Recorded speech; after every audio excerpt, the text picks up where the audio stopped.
My name is Ethan Cole. 6 months ago, I was engaged to the woman I loved, building the company we said we'd build together. Tonight, at our own engagement party, I found out neither of those things was ever true. I started Cole and Veil Design out of a converted garage 4 years ago. No investors, no safety net, just me, a laptop, and every favor I could call in. By year 3, we had 11 employees and a client list that made bigger firms nervous. That's when Marcus Doyle found me. A veteran investor, warm, generous, the kind of man who remembers your birthday and your coffee order. He offered seed funding, mentorship, and something I hadn't had in years. Someone older telling me I was doing it right. Priya came with the deal, technically. Marcus's firm assigned her as our marketing director. Sharp, funny, relentless. Within 4 months, we were engaged. I told myself I'd built a life and a company in the same year, and I was the luckiest man I knew. Tonight was supposed to be simple. An engagement party, doubling as a small celebration. Marcus's firm was finalizing a growth investment that would let us triple our team. I found the first thread by accident 2 weeks ago. A shared drive permission error routed me into a folder that wasn't meant for me. Draft paperwork for something called Doyle Creative Holdings. Not a growth investment, an acquisition structure. My studio's name wasn't even on it. I didn't confront anyone. I did what I do best. I read every document twice, then I called the one person in this industry who owes nobody anything. Renata Kessler, an intellectual property attorney who'd helped me file my very first design patent. Back when I couldn't afford her hourly rate and she took the case anyway. Renata went quiet reading the drafts. "Ethan," she said, "do you understand what this actually does? It doesn't buy your company. It transfers your active client contracts and your 2 pending patents to a new holding entity and leaves you as a minority employee in your own studio. They need one more signature," she said. "Yours. On the growth investment paperwork you're signing this week." It's worded to look routine. It isn't. I asked her the only question that mattered. How long have Marcus and Priya been planning this? Renata didn't answer that. She couldn't. But the drive's file history could. The Doyle Creative Holdings folder was created 11 months ago. 1 month before Priya and I started dating. I sat with that for a long time. Not the theft. The timeline. I didn't say anything to Priya. I didn't say anything to Marcus. I did the only thing that made sense. I went to Renata and asked her to help me protect what was actually mine quietly before I signed anything. We moved fast.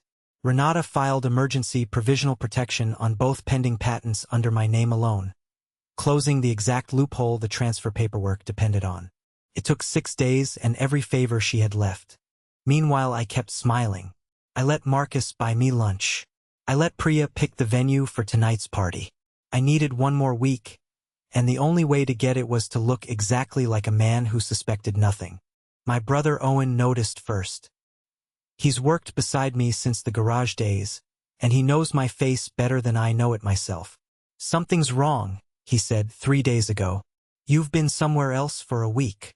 I told him the truth because I trusted him with my life before I trusted him with a paycheck. Owen didn't say a word to anyone. He just started quietly backing up every client file we had onto a drive that wasn't touching that shared folder.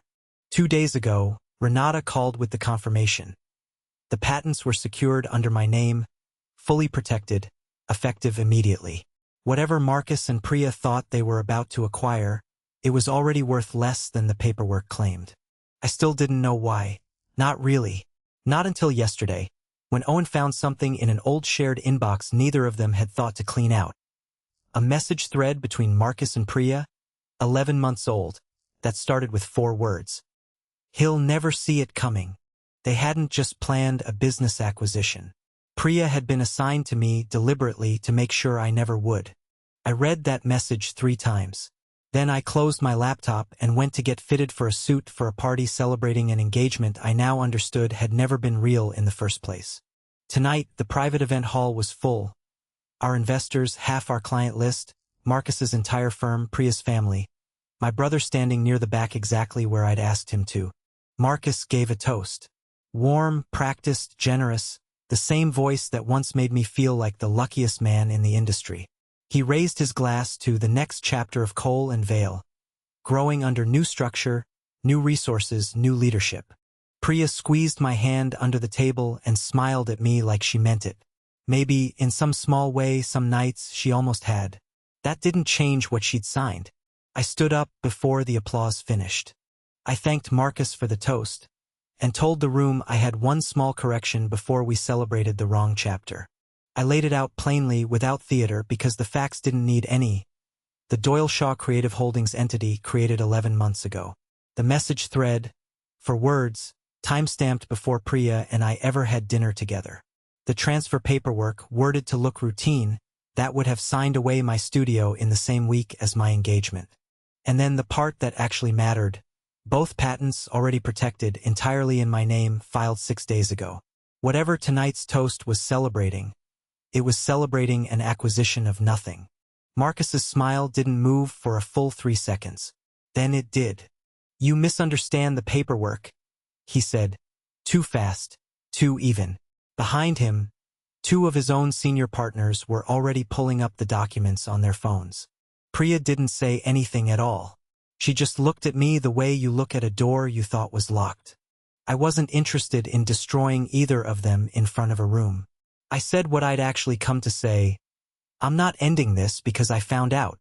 I'm ending it because I finally understand what I was protecting, and it was never this room's approval. It was 11 employees who trusted me with their livelihoods, and a company I built before either of you decided it was worth taking. One of Marcus's own partners, a woman named Delphine who'd sat on our advisory calls for 2 years, stood up before I finished. "I want it on record," she said, "that this firm did not approve a shell acquisition. If that folder is real, I want outside counsel in this building tonight."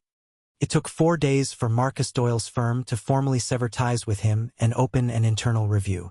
It took 2 for Priya's family, blindsided as anyone in that room, to quietly return the engagement gifts. Renata handled the legal cleanup with the same calm she'd had reading the first draft. "You didn't just protect 2 patents," she told me. "You protected the fact that you noticed in time." Owen never said, "I told you so." He didn't need to. He just kept showing up at 6 a.m. like always, backing up files nobody was trying to steal anymore. 3 weeks later, Delphine's firm came back, this time with real paperwork. A genuine growth investment, structured the way I'd have written it myself, with my name on every page that mattered. I said yes to that deal in about 4 minutes. It took considerably longer to trust that a handshake meant what it said. 6 months after the party, Cole and Vale Design had grown to 22 employees, both patents fully mine, licensed on my own terms to companies that actually asked. I ran into Priya once, at an industry event neither of us expected the other to attend. She didn't apologize. She said, "I hope the company's doing well," in the voice of someone who'd rehearsed exactly that sentence and nothing more. I told her it was. I meant it as a fact, not a victory lap. Some sentences don't need to be sharpened into anything. I never heard from Marcus Doyle again, professionally or otherwise. His name still comes up sometimes in industry rooms in a slightly quieter voice than it used to. People ask me sometimes if I regret how long I waited to say something that night at the party. I don't. I spent those 2 weeks making sure that when I finally did speak, there would be nothing left for anyone to argue with. My father used to say that the strongest thing you can do in a fight you didn't choose is to finish your homework before anyone else knows you're in one. I didn't destroy anyone that night. I just made sure that when the truth came out, it came out already proven, already filed, already mine. That's the only kind of victory that actually holds.